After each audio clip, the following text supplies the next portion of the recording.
Mr. Beast just said that. Mr. Beast did a part on me, and he said, "Yeah, you can do a podcast. You chop it up, then he's all right. It's cool." The reason in my business philosophy and my life philosophy is that efficiency wins. Right? If I had to get in a fight in a boxing match, and I had to box someone, I had to be as efficient as possible. Yeah. In the kung fu movies, when you see a guy doing a backflip to dodge a punch, the reason you don't do that is because it takes more energy to do a backflip than does to throw a punch. So you're going to lose in the long run, right? You have to be as efficient as possible.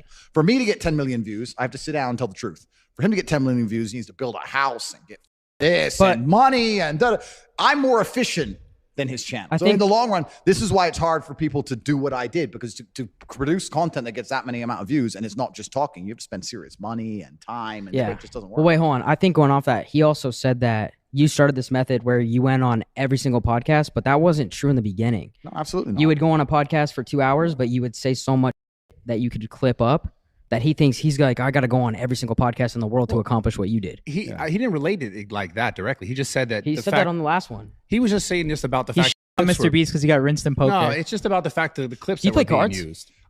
I do play cards. Yeah, he beat me for 100K. Of course he did. And What do you mean, of course he did? Listen, of course he did. And Why do you say that? Bro, that's life. And I'm not insulting Mr. Beast in any way. I'm just saying that he was wrong about a few things. Firstly, I'm certainly not a podcast for it in any regard. In fact, that's what I'm saying. I turned down 95%. That's what I'm saying, bro, Brad. And I want to state all this, and I'm not being arrogant. The easiest way you can guarantee a big viewing channel on your YouTube right now is to get me on it.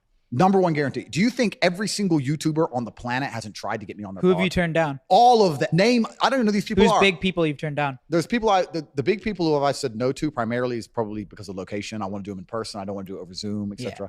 But I get maybe 50 podcast requests a day. So I'm not Mr. Podcast. Have you ever charged to go on one though? No, I don't charge people. I allow you all to enjoy the monetization of the million views offering you for free because I'm a charitable man. I'm very generous and nice. My house is big enough. Yeah, so that's the first thing he's wrong about. And secondly, you have to sit there in that podcast and you have to give 2 hours of fire. You have to give genuine value. And that means you have to live the life worth living, and you have to have interesting stories and struggle and blah, blah, blah. And that's the hard part.